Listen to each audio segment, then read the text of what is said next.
mexicano y escribió un libro que se llama El caso Cristo. Y bueno, también hay una película que hicieron de ese libro, El caso Cristo. Y escribió este libro que se llama El caso de la gracia. Si alguno de ustedes quiere el libro, yo lo tengo en PDF por graciapiratas.com. Ahí ustedes, si quieren el libro, yo se los puedo mandar, ¿ya? No se los voy a vender, así que no se constituye el delito de piratería. Sencillamente yo les puedo compartir ese libro. Y es un gran libro y que efectivamente me ha afectado mucho en la semana, ¿verdad? Yo estoy leyendo varios libros, no sé cuántos libros estoy leyendo, soy medio desordenado, pero es mi manera nomás, es mi orden, leo varios libros a la vez. Y, y este libro era el último, pero corrió por los palos, ¿verdad? Avanzó y lo terminé muy rápido porque es un libro que me cautivó. Y, y no voy a hablar sobre el libro, entonces no tengo ningún temor que puedan ustedes leer el libro, no va a ser sobre la prédica, pero qué libro que me ha motivado para poder hablar sobre esto. Antes de entrar en lo que es la prédica, decirles que ya tenemos para Dios mediante el 3 de octubre a 3 personas que están ya inscritas para ser bautizadas, que es Claudia, Gonzalo y la Valentina. Son los que me han confirmado hasta ahora, pero si alguno de ustedes desea bautizarse y no lo ha hecho, vamos a generar posiblemente otra lección porque tenemos algunos candidatos nuevos. Entonces, si no se han bautizado, si tienen duda de su bautismo, si cualquier cosa o quieren saber más sobre el bautismo, probablemente demos una charla nueva. Pero si ustedes quieren saber sobre esto, están interesados, tienen que escribirme un WhatsApp para así yo poder conectarlos a esa nueva reunión que tengamos. Bueno, la gracia, la gracia. La gracia es hablar acerca de Dios, entonces no podemos abarcar todo el tema de la gracia, solamente aspectos de la gracia.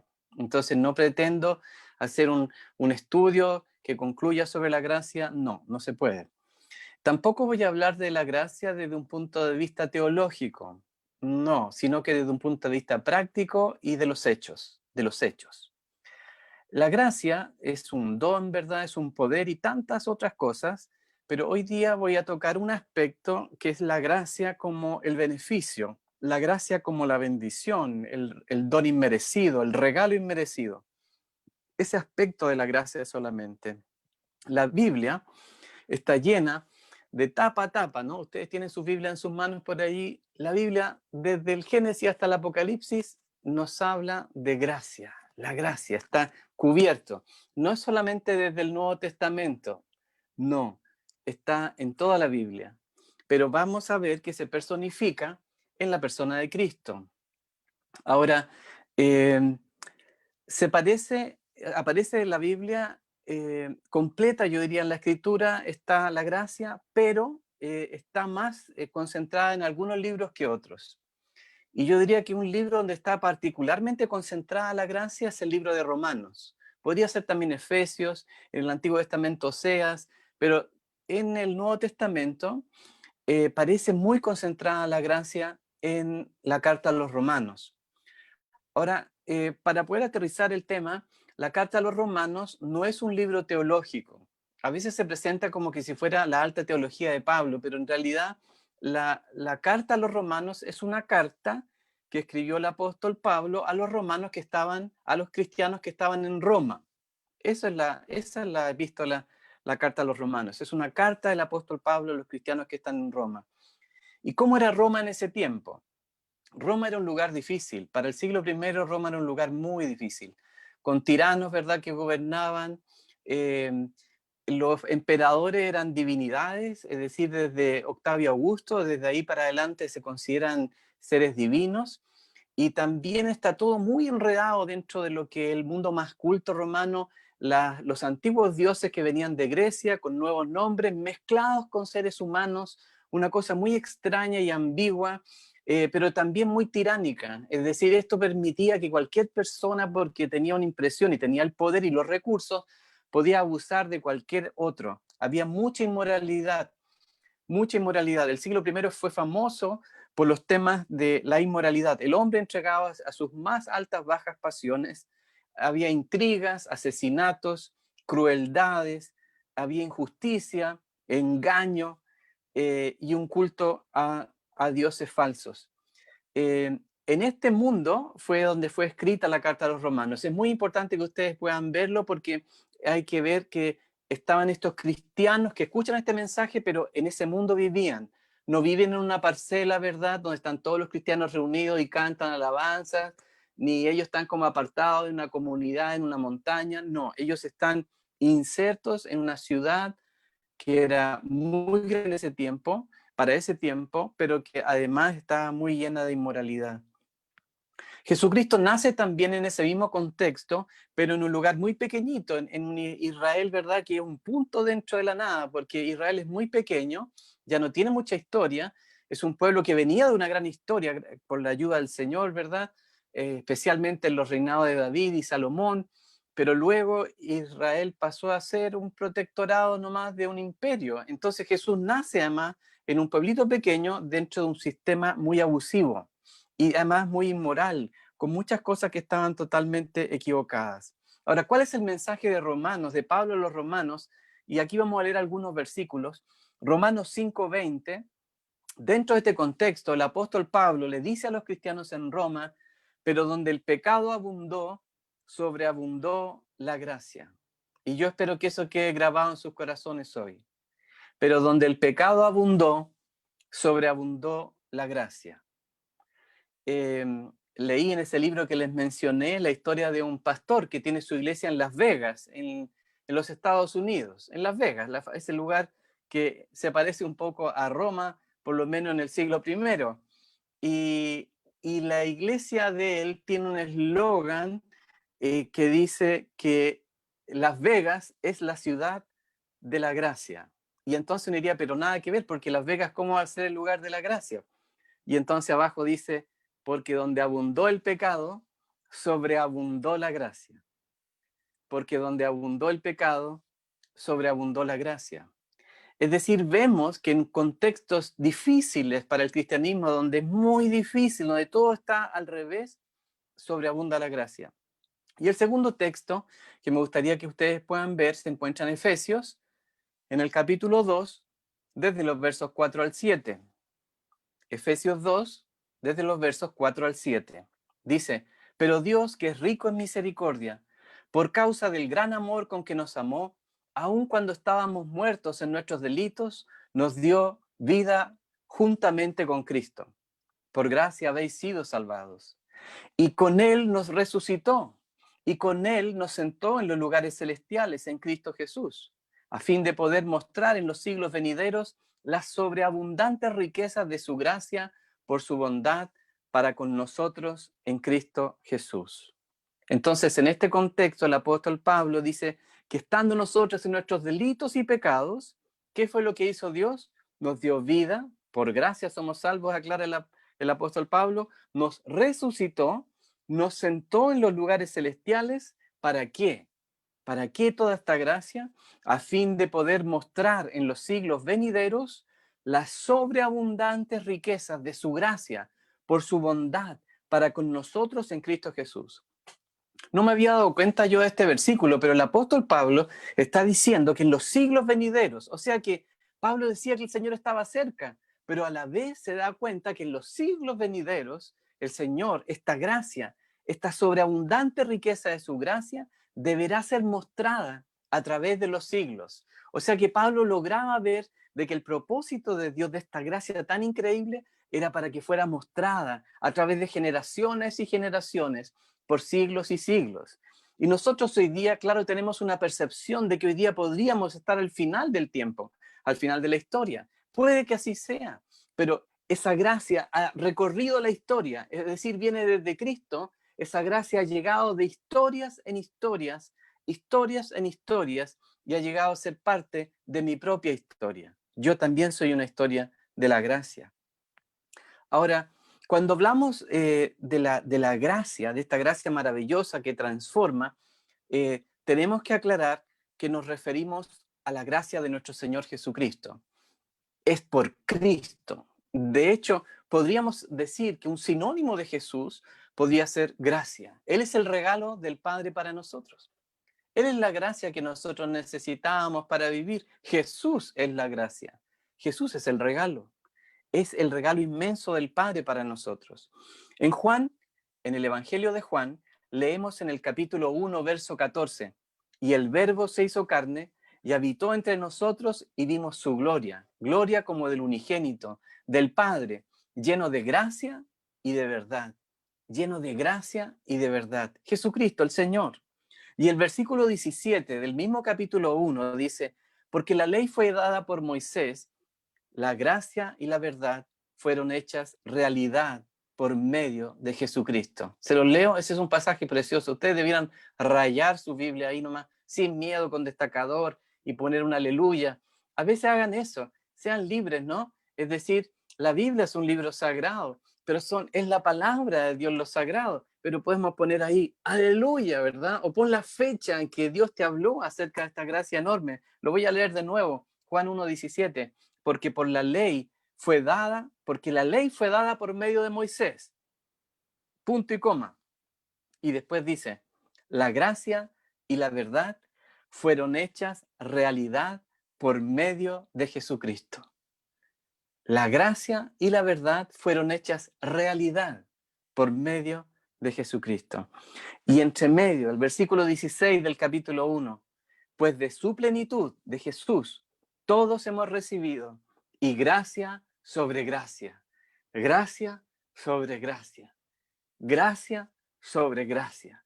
No es una gracia limitada, y el Señor nos da gracia sobre gracia, regalo tras regalo. Hay una característica de los beneficios que trae la gracia y que es absolutamente inmerecida. La gracia es absolutamente inmerecida. No te la mereces, no se gana por mérito. Ahora, esto es difícil porque nosotros tenemos una manera de pensar en que tenemos que pagar por las cosas. Es decir, yo acepto en el día de mi cumpleaños que me den un regalo, pero en la vida normal, en lo cotidiano, pagamos por lo que queremos.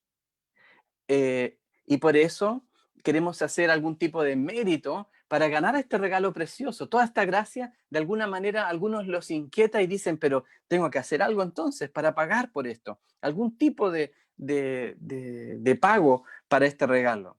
Ahora, cuando vemos las historias de la Biblia, podemos darnos cuenta de que es absolutamente inmerecido, de que no hay ningún pago de por medio.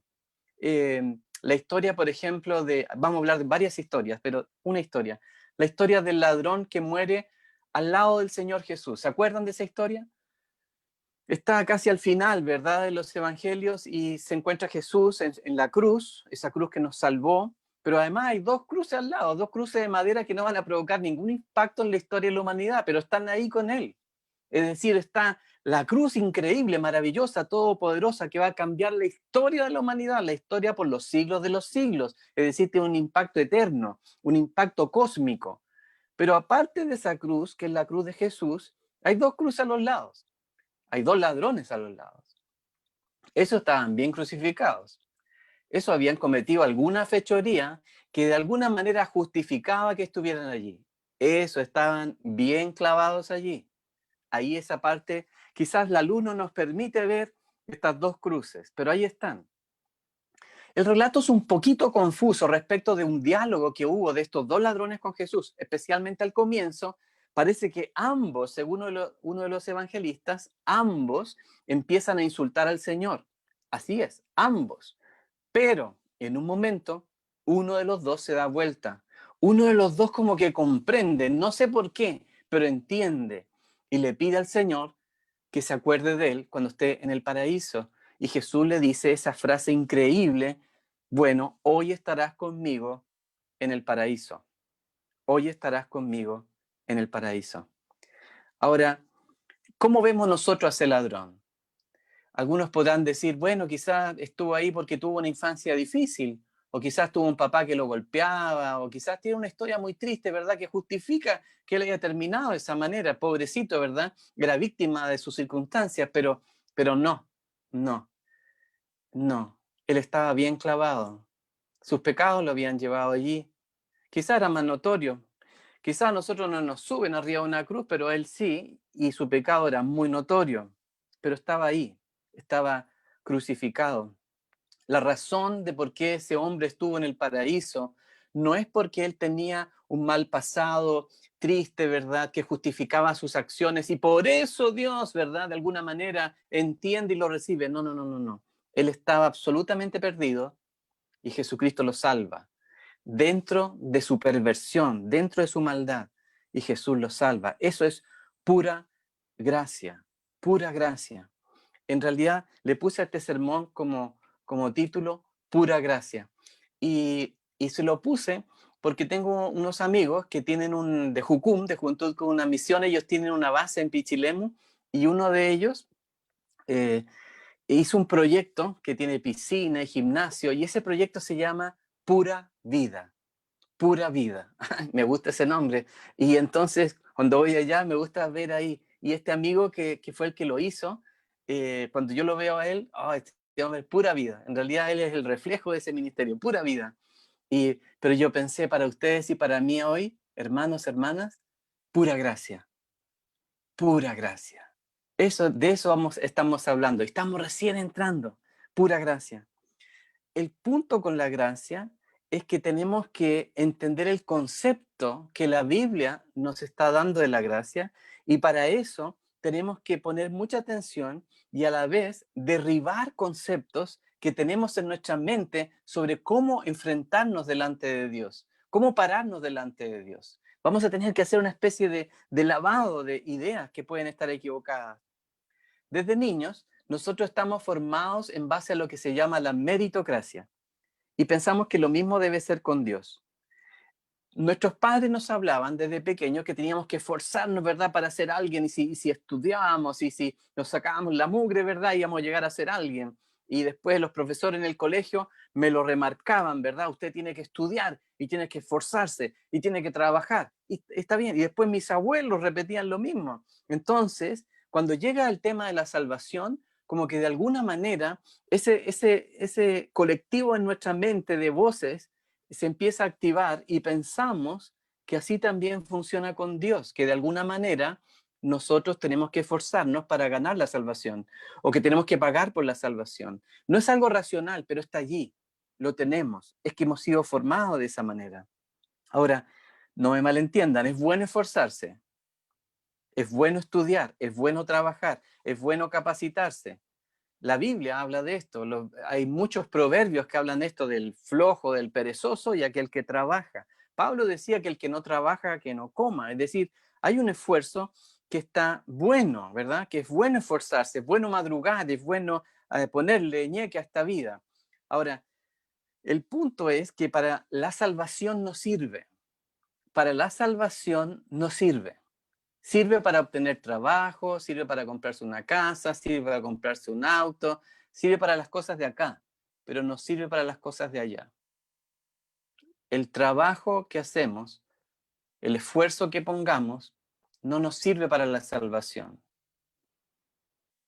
Ahora, este criterio entonces está tan enraizado en nosotros que a veces entendemos la Biblia según esos criterios humanos, humanistas, ¿no?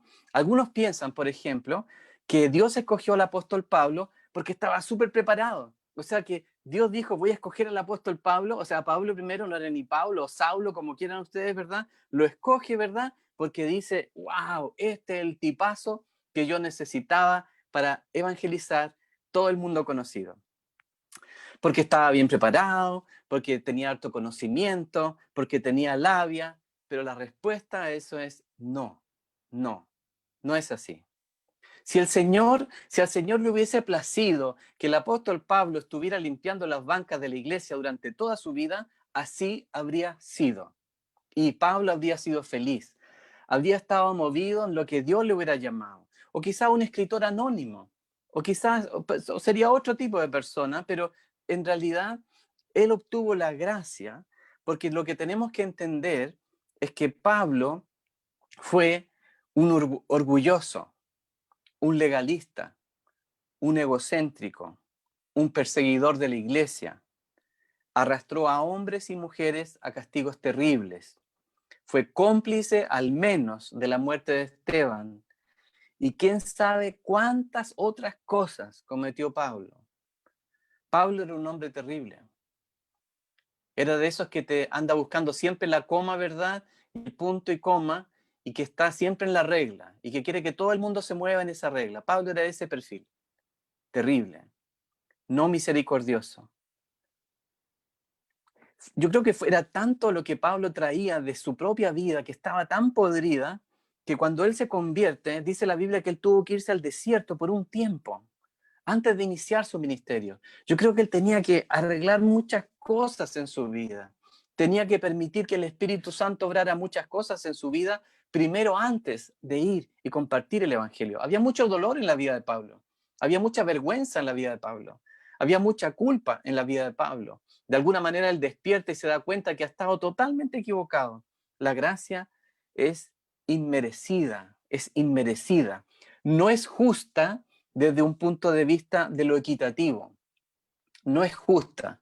No es algo que es esto por esto. Podríamos decir que es justa solo en el hecho de que Jesús, el único justo, pagó la deuda que nosotros teníamos y esa deuda ha sido pagada, ha sido saldada. En ese sentido, la gracia es justa, pero en todo lo demás es bastante injusta. Eh, la gracia no se queda allí. La gracia, esta gracia de Dios, ¿verdad? Es una gracia que viene de lo sobrenatural, no es humana, está llena de gracia, llena de verdad, llena de misericordia, que se alegra en perdonar. La Biblia dice que en el cielo hay fiesta cuando un pecador se arrepiente. Ahora, ¿qué pensamos, por ejemplo, si nosotros tenemos a alguien que está en la cárcel porque ha cometido un delito que le genera pena de muerte? En Chile se terminó la pena de muerte hace algunos años. Hoy en día, algunas voces se levantan para que la pena de muerte sea restablecida. Ahora tenemos la pena mayor acá en Chile, es la de cadena perpetua. Pero sin embargo, pensemos en alguien que comete un delito terrible, ¿no? Y entonces está en la cárcel, ahí con su pena, está condenado hasta a podrirse en la cárcel. Y de repente aparece la posibilidad de generarle un indulto, de indultarlo, de sacarlo de allí. Si tuviéramos la pena de muerte, diríamos que los más dadivosos de nosotros y los más, bueno, los más modernos, diríamos, bueno, démosle cadena perpetua, saquemos la pena de muerte, pero démosle cadena perpetua. Pero ¿qué hacemos con los que tienen cadena perpetua? Mire, démosle 50 años en la cárcel y por último ahí lo tenemos y que salga de 80. Es decir, mostramos ciertos grados de misericordia y decimos, ok, pero la gracia es mucho más allá que eso. La gracia va más allá, no solo lo indulta, sino que lo baña, lo peina, le borra el certificado de antecedentes, le da libertad, no cadena perpetua, le da libertad, le permite salir, le permite ver el sol, oler las flores, el aire fresco, le da una nueva familia, donde lo llaman hermano o hermana, le da amigos, le da protección, le da trabajo, le da propósito, le da comida, le da dinero, le da una esposa, le da hijos, le da un nombre, le da una herencia, le da nietos, le da dignidad y le da respeto. Eso es gracia. No solamente el que no te da una condena, no solamente es que no te llega y te dan una pena menor, la gracia es absurda en un sentido, va más allá de lo que nosotros podemos entender. Eso es la gracia. ¿Y por qué? ¿Por qué tanta gracia? Porque él no merecía, esas personas no merecían eso. Una cadena perpetua habría sido suficiente. Es harta misericordia, pensamos, pero no para allí. La gracia además le da a ese hombre paz, le da gozo, le da amor, le da vida. Y como si esto ya no fuera suficiente, le da vida eterna para siempre. Le da vida eterna para siempre. Es decir, esto, hermanos, es una locura. Esto no es un ofertón, esto es absurdo. Esto no tiene nada que ver cómo nosotros funcionamos. Es decir, el Señor saca a ese hombre que merecía la pena de muerte y que quizás ya era demasiada misericordia, una pena de condena perpetua, pero aquí se le da todo, todo, increíble. Y además una vida eterna. Y en esa vida eterna Nadie le va a recordar nada. No hay un estigma, no hay un número, no hay nada grabado en su mano, no hay nada que identifique con las fechorías que hizo. Está libre, libre de todo. Y dice además que en ese lugar para siempre, porque no solo es un lugar para siempre, sino que es el lugar más maravilloso que nadie ha podido describir. Juan intentó describirlo en el Apocalipsis, pero se quedaba corto. Donde nunca más habrá lágrimas, ni dolor, ni muerte, ni noche. ¿Por qué, hermanos? ¿Por qué todo esto? Les voy a decir por qué. Porque asesinó, porque mintió, porque robó, porque fornicó, porque era un ególatra, porque era un idólatra de sí mismo y de falsos dioses, porque era un envidioso, porque era un inmoral, porque era un sinvergüenza, un manipulador, que hizo cosas que avergonzarían a cualquiera, que se aprovechó de otros, que abusó de otros, que asesinó a sangre fría, que fue un flojo, aprovechándose del esfuerzo de los demás, un parásito. ¿Ven la lista? La Biblia tiene listas más completas, se las voy a leer. Primera de Corintios 6:9.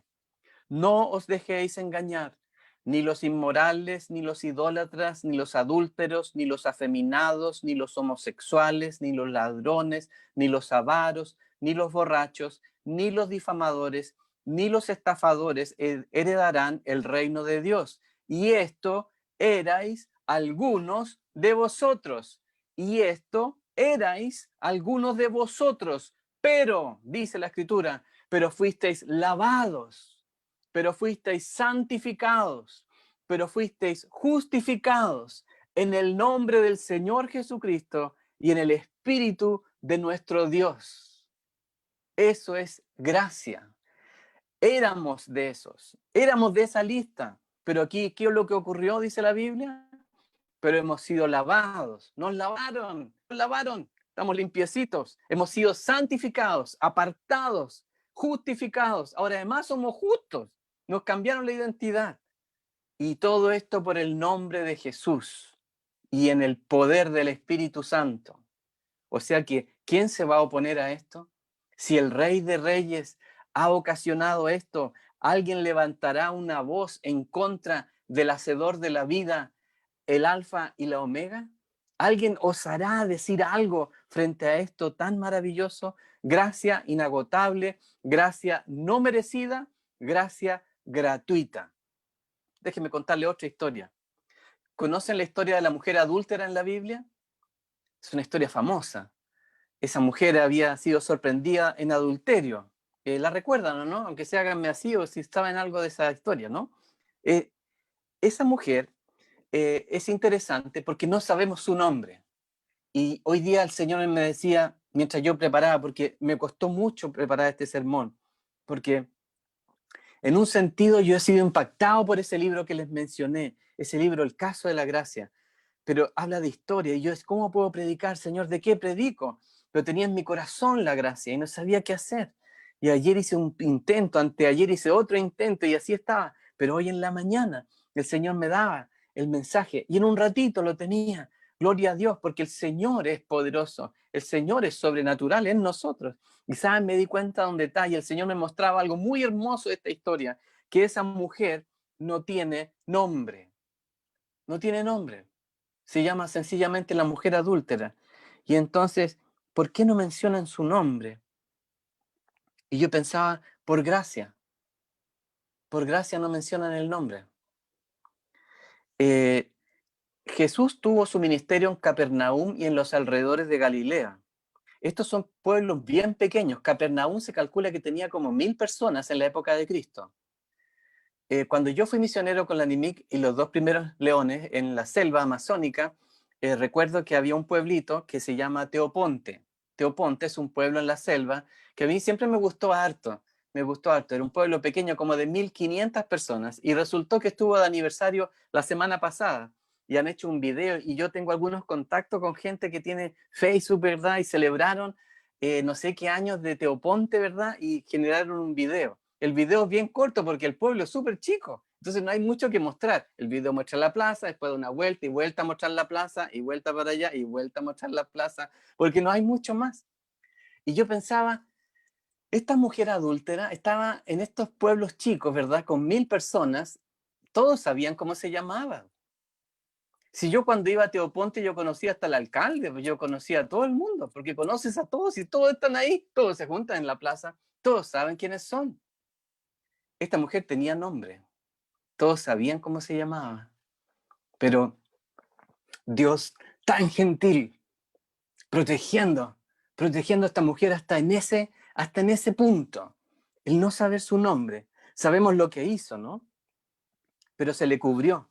Es una persona anónima. Ella adulteró, ya sea que ella estaba casada o adulteró con un hombre que estaba casado. Le correspondía a esta mujer, que no sabemos su nombre, le vamos a llamar a Anónima, le correspondía a Anónima ser muerta por apedreamiento, lapidada. Le correspondía a Anónima ser asesinada. Eso correspondía. Eso era lo justo. Eso era exactamente lo que la ley decía. Eso correspondía, la pena de muerte, ni siquiera cadena perpetua, ni siquiera ninguna oportunidad. Pero de repente aparece la gracia, aparece Jesús. ¿Y qué hace Jesús? Jesús la perdona, la perdona. Y yo pienso, ¿cuánta gente empezó a hablar ahí? De esas 1000 personas empezaron a decir, pero Jesús, si la perdonas, esto va a ser un mal testimonio para todas las niñas del pueblo o para todas las jovencitas que se quieren casar, que ya están de novia. Esto puede ser un muy mal testimonio, puede generar libertinaje. Pero Jesús dibuja en el suelo.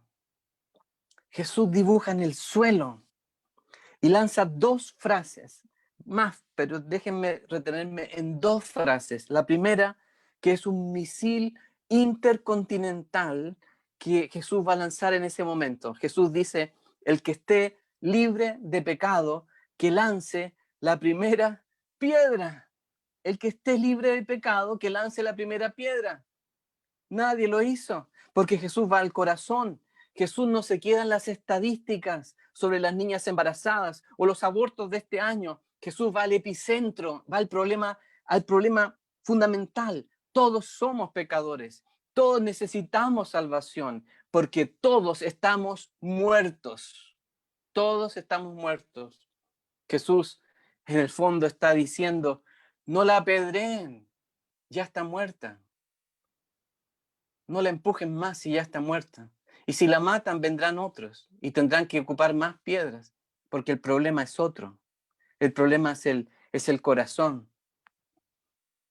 Jesús lo cambia todo, gira la llave en la otra dirección. Y viene la segunda frase. Y este ya no es un misil intercontinental, sino que es un misil de rosas. Él dice, ¿y dónde están los que te acusan? Qué palabra tan dulce. Yo creo que se podrían hacer varias canciones. Desgraciadamente no soy músico, ni le pego tanto a un instrumento, ni sé si canto tan bien, pero ¿qué canción podríamos hacer en esto? ¿Y dónde están los que te acusan? ¿Dónde están? Jesús, Jesús hace una pregunta que es, entre comillas, irónica, pero a la vez está llena de esperanza, llena de vida, llena de vida, llena de gracia. Ella responde, se han ido. Jesús agrega, ni yo te condeno. Vete y no peques más. ¿Qué habrá pasado con esa mujer? ¿Con Anónima? No lo sabemos. Quizás era una de las mujeres que después siguió a Jesús. Quizás se unió al grupo de creyentes que la recibió. Terminó siendo profesora de escuela dominical. Quizás compartía su testimonio en las reuniones con su cara limpia. Si estaba casada, pienso hay 2 posibles finales a esta historia, finales de gracia. Déjenme decir cuáles son los 2 finales que yo puedo ver en la vida de Anónima. La primera historia, el primer final es que toda su familia se convirtió y adoraban juntos al Dios verdadero. La segunda posibilidad es que el esposo de ella le dejó, pero la gracia no se detiene. La gracia se sigue moviendo, sigue actuando. Entonces yo creo que un hombre cristiano, ella ya estaba sola, pasado el tiempo, Y un hombre cristiano que se juntaba en la misma reunión que ella, la vio hermosa, maravillosa, porque Dios la había transformado. Le pide la mano y sirven juntos al Señor. Yo tengo esos dos finales de gracia. No es justo. Desde un punto de vista humano, no es justo. Ella merecía morir, pero ahora estaba viva en medio de los muertos. Viva en medio de los muertos. Les voy a contar una historia más y con eso ya va a empezar a ir tierra derecha hacia abajo. Es la historia de un hombre que se llamaba Zaqueo, en Lucas, en el capítulo 19, la historia de Zaqueo. Se las leo. Lucas 19, verso 1 en adelante. Habiendo entrado Jesús en Jericó, pasaba por la ciudad. Y un hombre llamado Zaqueo, que era jefe de los recaudadores de impuestos y era rico, trataba de ver quién era Jesús, pero no podía a causa de la multitud, ya que él era de pequeña estatura. Y corriendo delante se subió a un sicómoro para verle, porque Jesús estaba a punto de pasar por allí. Cuando Jesús llegó al lugar, miró hacia arriba y le dijo: Zaqueo, date prisa y desciende, porque hoy debo quedarme en tu casa. Entonces él se apresuró a descender y le recibió con gozo. Y al ver esto, todos murmuraban diciendo: ha ido a hospedarse con un hombre pecador. Y Zaqueo, puesto en pie, dijo al Señor: he aquí, Señor, la mitad de mis bienes daré a los pobres, y si en algo he defraudado a alguno, se lo restituiré, cuadruplicado. Y Jesús le dijo: hoy ha venido la salvación a esta casa, ya que él también es hijo de Abraham, porque el Hijo del Hombre ha venido a buscar y a salvar lo que se había perdido. Jesús dice: Zaqueo, hoy debo quedarme en tu casa. Hoy debo quedarme en tu casa. La gracia es imperativa. Dios nos ama de una manera furiosa, como dice una canción. Dios nos ama tan profundamente. Con amor eterno te he amado, dice el libro de Jeremías. Debo quedarme en tu casa. Yo te digo a ti también que estás escuchando este sermón, el Señor dice: debo quedarme en tu casa. Debo quedarme en tu casa. ¿Cuántas cosas malas han pasado en la casa de Zaqueo? Muchas cosas malas han pasado en la casa de Zaqueo. Porque este Zaqueo era un publicano. No tuvo escrúpulos para traicionar a su pueblo. Seguro que no tuvo escrúpulos para hacer cualquier cosa en esa casa. En esa casa pasó de todo. Porque él era un hombre que no tenía límites ya. No cambiemos la historia de Zaqueo.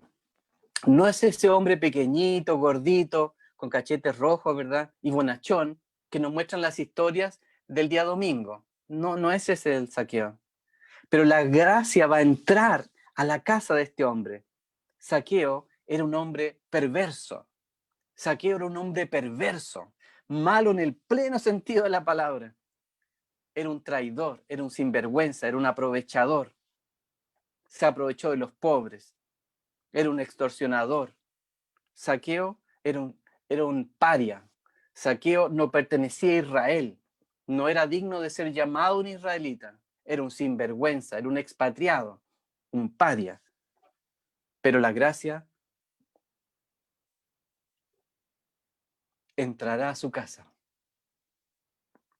Y luego una bomba explota en la casa de Zaqueo. La explosión de la gracia. Miren lo que dice. Y Zaqueo, puesto en pie, dijo al Señor: he aquí, Señor, la mitad de mis bienes daré a los pobres. Y si en algo he defraudado a alguno, que seguro que había varios, se lo restituiré cuadruplicado. Le daré 4 veces. O sea, no sé qué fue lo que le quedó a Zaqueo. Pero Zaqueo había encontrado la gracia. La gracia. La gracia nos da una nueva historia. La gracia nos cambia el currículum. Zaqueo será recordado por esto. ¿Se dan cuenta cómo transforma Dios una historia? Zaqueo, cuando pienso en Zaqueo, pienso en ese hombre. Quizá al final sí era el hombrecito bonachón que aparece en los libros de la Biblia. pero después del encuentro con la gracia, después que la gracia entró a su casa, no antes, después de la gracia, lleno de gracia. ¿Se lo merecía Zaqueo? No se lo merecía, no. Zaqueo merecía ser asesinado por el pueblo de Israel, como un traidor. La Biblia está llena de gracia. Moisés, David, José, Pablo, Pedro, el centurión, el leproso, la mujer inmoral de Samaria, el endemoniado, la prostituta, el tullido, el ciego. ¿Sigo con la lista? Juan, Andrés e Ivonne, Mario y Cecilia, Sergio y Anita, Gloria, Mari, Greg y Eli. Tienen nombres, ustedes son la historia. Marcia, Sandra, Cintia y otros que no puedo ver ahora. Pero tiene nombre la gracia. Lleva sus nombres. Miguel, Marlis. Así continúan las historias. Somos nosotros parte de esa cadena de historias de gracia. Somos la continuidad de esa gracia. Gracia absurda. Pero gracias, Señor, por esta gracia que es tan grande que no la puedo comprender. ¿Por qué? ¿Por qué todo esto de la gracia? Porque quiero decirles y recordarles que hoy, septiembre de 2020, hoy, más que nunca, nunca se necesita de la gracia. Porque hoy abunda el pecado hoy, más que nunca, abunda el pecado. En nuestro país, en nuestro mundo, abunda el pecado por todo lugar. Pero donde abundó el pecado, sobreabundó la gracia. Porque donde abundó el pecado, sobreabundó la gracia. Vemos cómo se hunde todo cuando vemos nuestro país y otras naciones. Pero es ahora donde aparecerá la gracia más fuerte que nunca. Hoy habrá más gracia que nunca. Hoy será más sobreabundante que nunca. Porque Dios se mueve así. Y aunque a veces a uno le dan ganas de escapar, ¿no? Por lo menos de Chilito, dan ganas de salir de acá. Porque vemos nuestra nación con tantas cosas, tanta inmoralidad, tanto sinvergüenza, de todo lado, de todo color, tanta cosa que está mal, tanta ira, tanto odio, tanta rabia, pero saben, en medio de todo este pecado, sobreabundó la gracia. Y los que contienen las historias de la gracia somos nosotros. Nosotros traemos esa historia que Pablo le dijo a los efesios, que tendría que ser contada por los siglos de los siglos. Nosotros somos los testigos de la gracia. Nosotros somos parte de ese grupo que merecía morir, que merecía otro camino, pero que increíblemente vivimos otra realidad. Yo vivo otra realidad. No puedo explicarlo. ¿Por qué? Tengo otro nombre. Yo debería tener otro nombre. Debería ser recordado por otras cosas, no por lo que soy ahora. ¿Por qué? Por la gracia. Y pensé algo que podía ayudar. Voy a mostrarles fotos de la gracia. Aquí tengo una foto de la gracia. Esta es una de mis fotos favoritas de la gracia. Por pura gracia. Solo por pura gracia. Y aquí tengo otra. Uy, esta también es otra foto de la gracia. Por pura gracia. Por pura gracia. Solo por gracia. Yo no merecía esto. Lo que yo merecía, y no exagero, era morir. Era morir. Ni siquiera cadena perpetua. Y si llegaba la pena de muerte, ok, está bien conmigo. Yo tengo paz en ese punto. No me quejaré, porque es plenamente justo. Pero la gracia nos lava, nos justifica, nos santifica, nos perdona, nos levanta, nos da un nuevo nombre. La gracia nos hace otras personas. Y más encima, se van a acordar de mí, por la gracia del Señor, como un hombre cristiano. Se van a acordar de mí como un pastor que hablaba el Evangelio. que esto es locura, no lo puedo comprender, pero es la gracia, es solo la gracia. Y Dios tiene para ti una gracia enorme, una gracia que ya la tienes y que es para ser compartida. No miremos a la gente por los méritos, no miremos a la gente como el mundo la ve. Tenemos que mirarlos con los ojos de la gracia. Tenemos que ver en cada persona potencialmente una historia de gracia, una historia de transformación, como la tuya y como la mía, como mi historia al menos. Yo, hermanos, soy parte de ese grupo. Soy parte del grupo que cosechó lo que no sembró. Soy parte del grupo que tiene un nombre que no merecía. Si ustedes son por casualidad parte de otro grupo que son de los buenitos, de los que hicieron todo bien, yo no podría ser parte de tu grupo, porque yo no soy parte de ese grupo.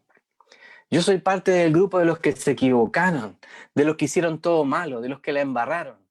De ese grupo soy yo, de ese grupo, el grupo de la gracia. De los otros yo no soy parte. De hecho, si tú eres parte de aquellos que tienen una buena historia y que te has portado siempre bien y lo has hecho bien, gloria a Dios, gloria a Dios. Pero yo no voy a encajar mucho contigo. No vamos a fluir tanto, porque yo vengo de otro trasfondo, del Dios que perdona, del Dios que nos libera de la condenación, que nos saca la cadena, que nos libera de verdad. Yo soy parte de ese grupo. Y que más encima, después Dios le da bendición tras bendición, bendición tras bendición. Esto es la locura, hermanos. Bendición tras bendición. Si lo que yo merecía era pudrirme en la cárcel. Romanos 6 dice en los versos 17 y 18, terminando: pero gracias a Dios, que aunque erais esclavos del pecado, os hicisteis obedientes de corazón a aquella forma de enseñanza a la que fuisteis entregados. Y habiendo sido libertados del pecado, os habéis hecho siervos de la justicia. Por gracia, por gracia. Hablar de la gracia es hablar de Dios. Así que he tocado solo un aspecto muy pequeño de la gracia. La gracia es infinita, tiene muchas caras, muchos aspectos. Quizá ustedes conocen mejores aspectos de la gracia que yo, y ustedes podrían predicar tal vez sobre esos puntos. Pero hoy quiero recordarles que la gracia es el don inmerecido y que tenemos que ir al mundo, a un mundo que no lo merece, llevarles un evangelio de gracia, tal y como tú y como yo, al menos, lo recibí. Y lo que yo tengo de gracia, eso es lo que yo comparto. Vamos a orar y que el Espíritu Santo haga lo que falta y complete lo que aún queda que poner en tu propio corazón. Señor, aquí estamos, Señor, indignos de la gracia. Al menos yo, Señor, no la merecía. No la merecía. Entre tú y yo, Padre, sabemos que yo no la merecía. Yo sé, Señor, que mi vida no daba el ancho. Al contrario, Padre amado, yo remaba en la dirección contraria. Te doy gracias, Señor, por tu gracia, que me asombra. No llegaba el castigo, sino que además después llegó la bendición. Podía oler las flores, podía sentir el aire fresco, podía encontrar una familia, podía ser sanado, podía encontrar un propósito. Pura gracia, pura gracia. Un llamado, una esposa, hijos, pura gracia. Padres, pura gracia. Todo de gracia, Señor. Y además en ti tengo gozo, tengo paz. Solo gracias, Señor. Y me espera estar contigo por la eternidad. No lo entiendo, pero gracias, Señor. Muchas gracias. Que yo pueda ver, Señor, este mundo como tú me has visto a mí, Señor. Como viste a la mujer adúltera, como viste a Zaqueo, como viste a Pablo y todos los demás, que están allí para recordarnos, Señor, por los siglos, de que las historias de gracia siguen porque hay un Dios de gracia que sigue funcionando. Y te pido, Señor, que en la medida que podamos, en estas circunstancias tan extrañas, tan particulares, pero tan profundas, circunstancias tan profundas, nos lleven a mirar, Señor, a este mundo como tú lo ves, con tu gracia, para que ellos también tengan historias, historias increíbles de transformación, con otros nombres, con otros cargos, con otras formas, Señor, que podamos ver en esa gente que nos rodea las historias de la gracia, como yo la he visto en mi propia vida. Bendice a cada uno, Señor, en esta tarde, y ayúdanos a vivir en esa gracia y compartir esa gracia. En el nombre de Jesús. Amén. Amén.